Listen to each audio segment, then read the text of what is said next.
Hey folks, Kilt-Man here, Kilt-Man at your services. How are you all? Hope you're all doing very, very well. Now this video is a slightly unusual one really, because it's just to satisfy me more than anything else. And I'll tell you for why. I've not been out the hizzy, not been out the mansion at all today. So no tavern, pub, inn or hostelry has had the pleasure of my company at all today. Oh, been plenty in the last few days, of course, but so I thought I've got videos to do. I've had stuff getting in the way. Even though I've not left at the mansion, I've had stuff to do here, which kind of precluded me from doing any videos. And I thought, no, I've got stuff that I have to get done. I've got boxes and crates to unbox and uncrate for you guys. And I've also got reviews to do. And I'm lagging way behind. And I thought, no, I need a drink. I don't know how desperate that sounds, but it's true. I do. And the only alcohol in the house, and please let it be alcohol, is a gift of our good friend on the Emerald Isle, Cap'n Ronnie. One of several crates that he sent to me is clearly, here it is here. That's a bottle. There's alcohol in there. There must be, unless it's a bottle of pop. And he wouldn't be that cruel now, would he? Would he? You know what these Irish leprechauns are like, the mischief they can get up to. Anyway, so I thought, right, instead of unboxing it alongside other stuff, I'm going to unbox it now separately. And there's another little thing before I get into this, another little oddity turned up.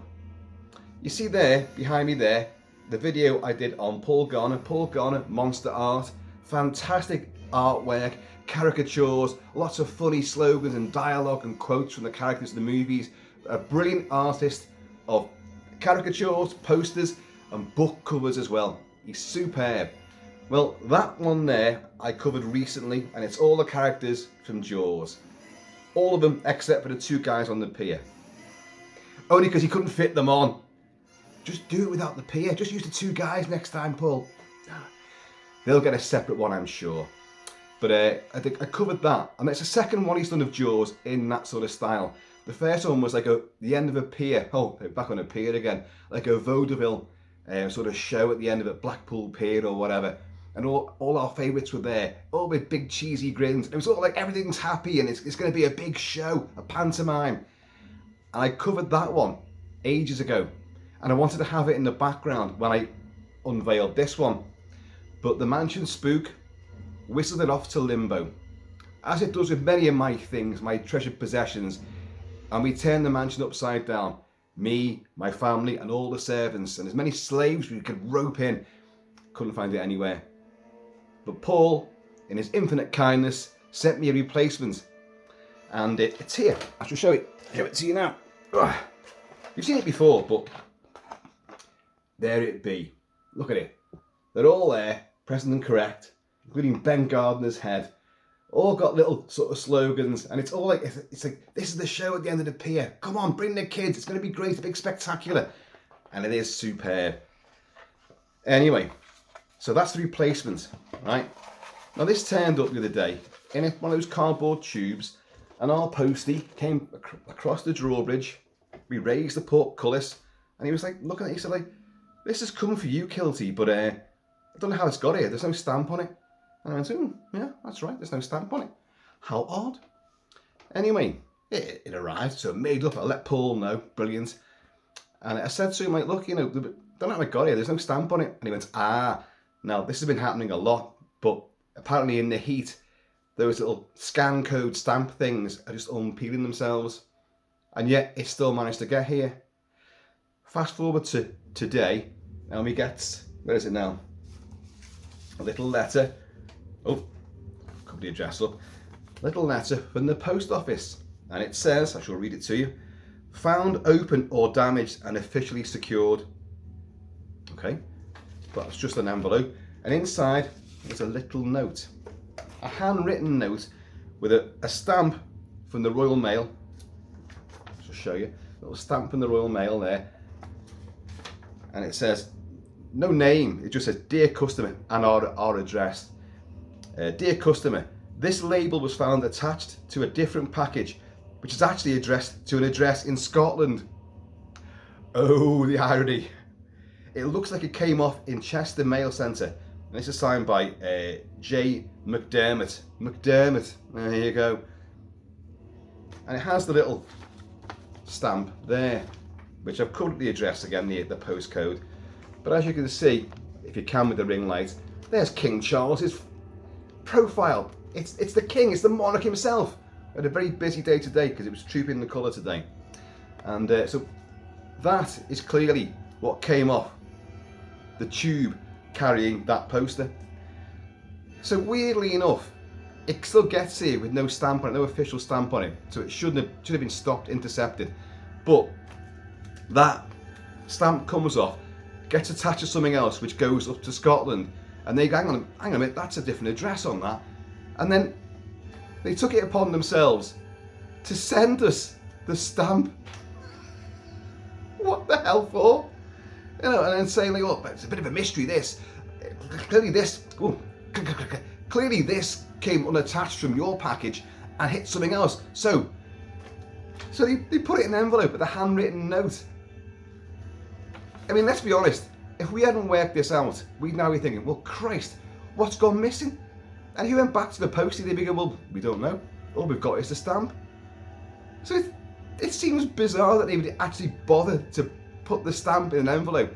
Maybe they say like, look, whatever this was attached to, we haven't got it, but we've saved the stamp, so here you go.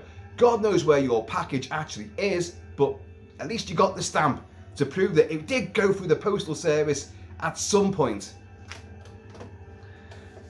So, but I think like Miss Marple or Poirot, Sherlock Holmes, or the best one, Inspector Clouseau, we've actually fathomed it all out and put it together. That was the stamp that came off the tube carrying that fabulous Jaws poster. And now with that little bit of whimsy put to one side, I am going to open what I hope is not whimsy, but whiskey. It's got to be whiskey, hasn't it?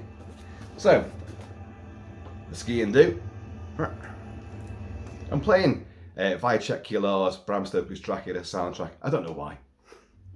Maybe it's blood red wine in here. So right, let's get into this. Now, in past experience with bottles that come from Amazon, they sometimes come in all those curiously long sort of industrial bubble wrap. Not like you can pop it. They're like cylinders, like tubes, transparent plastic tubes filled with air to cushion the bottle, and they're pretty cool. They look like a transparent version of the raft that Alex Kintner goes fatefully paddling out on. Oh, Alex Kintner, you're starting to prune. Oh, hang on. We're not through this yet. How have they done this? Oh, hang on a second. It folds out. Folds out quite some way. Hey? Well, it's not whiskey. It is 3 barrels, which if I know correctly, that's actually brandy. That's brandy. 3 barrels. 3 barrels. You can't stay down with 3 barrels, man. Not with 3 barrels, you can't. That's got to be the reason. Well, that worked out pretty well. Okay, Jaws 2. But 3 barrels. I have drunk this before, but by accident. Not my accident. Drinking in the cask, going back about, I don't know, 3 or 4 years, kind of just after lockdown, really. An old girl, lovely old girl called Sheila, used to work behind the bar.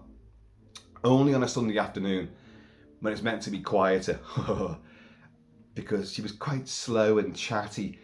And obviously everyone knows me for drinking grouse, so 2 large grouse. And I was busy yakking away, just got in there. 2 dear, and I went, yes, it is 2 dear. Bring the prices down a bit. And anyway, the 2 glasses come over, and I paid. And it was the same price as what I'd normally pay for the grouse. And I thought, that looks a little bit darker. I thought, oh, it's just a light in here. Took a swig and I thought, well, that tastes a bit weird.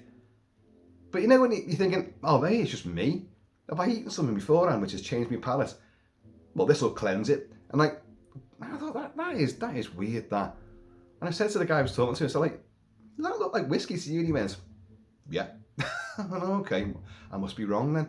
So I drank them, and I ordered 2 more, but I watched her this time, and she went to, well, the rather large, you know, the big one on the optic of 3 barrels brandy. And the reason why she'd gone to that, even though she knows it should be grouse, where this was parked on the optic, just alongside was the grouse. And she just obviously got, I went, Sheila, shake. And she's like, what is it, dear? And I said, do you want to stop pouring that, because that's not whiskey? And she's like, are you sure? So anyway, but I did enjoy it, I think. So I'm now gonna, I don't think we got brandy glasses. And I even presumptuously got a Pogue's Irish whiskey glass. Irish because Cap'n Ronnie's Irish. So, but let's just see. Oh, yeah, how the hell would you ever mistake that for whiskey? How would you? I mean, me, not but poor old Sheila. Ooh, there we go. Actually, in this light, that does look like whiskey. Just a tad darker than grouse. So, bottoms up. Cheers, you all, and especially Cap'n Ronnie and Paul Garner Monster Art. We worked it out in the end. Cheers.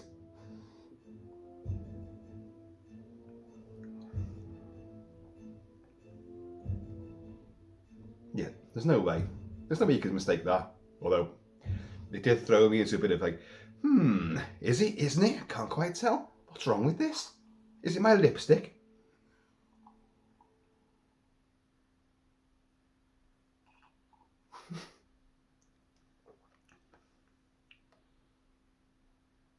Hang on. It is brandy, isn't it? Yes, it says rare old French brandy. I mean, I knew I wasn't mistaken. I've just thought, we actually have a whiskey decanter, a brandy decanter, and a good one at that. It's at the bar in the front room. It's old, but I'm going to go and get it. Just hang on a second. If you've got one of these, raise it now. Sit back and imbibe. Cheers again. It won't be 2 shakes of a lamb's doodah.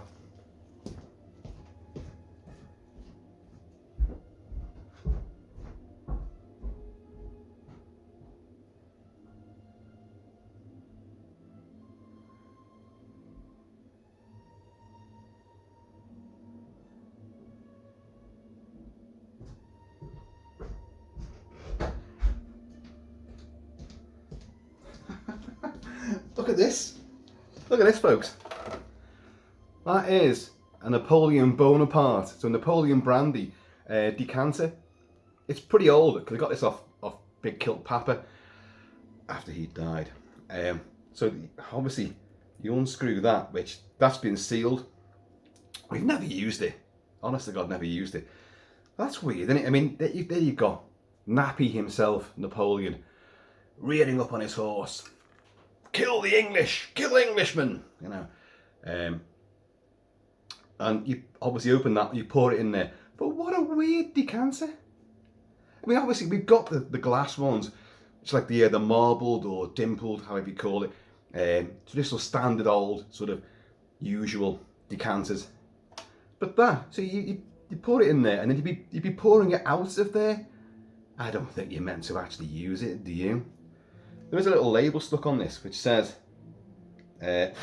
something French, Taïchen SA brandy, and there's a few little other marks on it, but I don't know. There you go. That's a nice bit of kit, isn't it? Let's put that behind here. Let's put you there, Emperor, Master Tactician. one of the best strategists in sort of Victorian and Napoleonic warfare. Cheers, you all.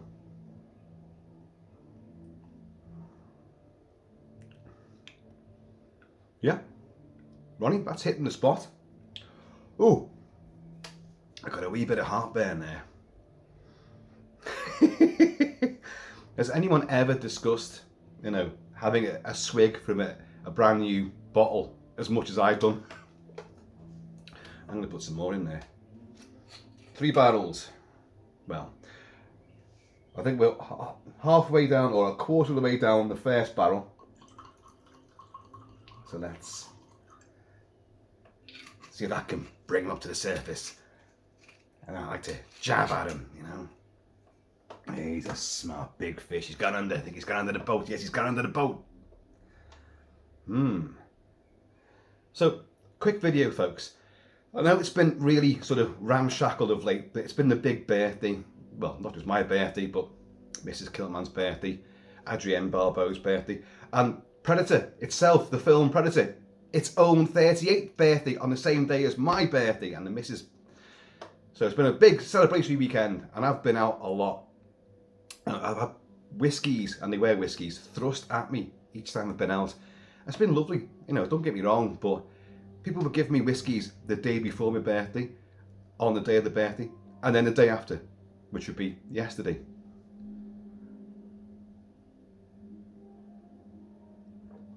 And very kind of him it was too. But yeah, that's lovely. It doesn't taste vastly different from whiskey. There'll be brandy drinkers out there going like, "Oh, you idiot! You've obviously you've ruined your taste buds by glugging that firewater for so many years, drinking it neat." You do drink brandy neat as well, don't you? I'm no expert when it comes to brandy. I know the whiskies. I know a little bit about gin, a little bit. I know about tequila and mezcal, but brandy, I don't know what the etiquette and the rules are. So, do you put a little blop of water in a little blop? You don't put ice in it, do you? You don't put ice in brandy. Surely to God you don't do that. Please tell me that ain't the case. Because it ain't going to happen here, that's for certain. It's quite nice though. And if it's the same price, it might not be now, but she was charging me. Oh, of course, I just realised she'd have been ringing in the grouse, because that's what she thought she was serving me. Another mystery has been solved. My God.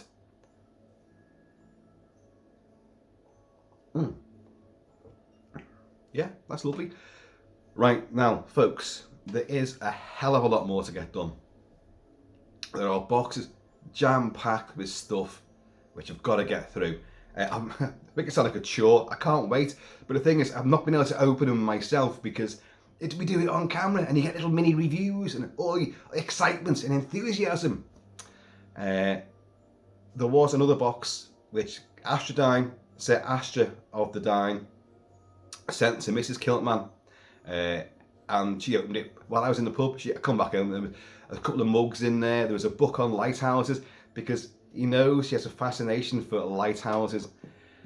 I can't imagine what kindled her interest in these maritime illuminating delights of saving mariners other than the big phallic shape and the rather bulbous head they have on the end. Something to do with that, methinks. But she's got a fascination for them, and he sent lots of paintings and pictures of lighthouses to fuel her fantasies, and now a big book on them as well.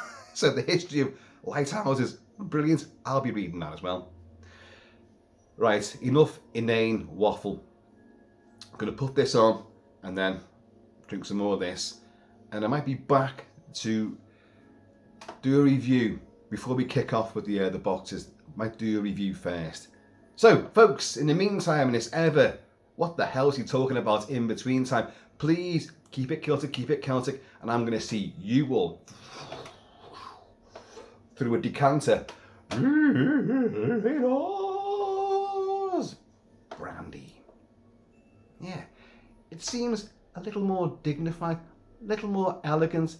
I'm sure it'll make my cheeks and my nose even ruddier. But here we go. Cheers, Cap'n Ron. Fantastic. And right, I'm out of here.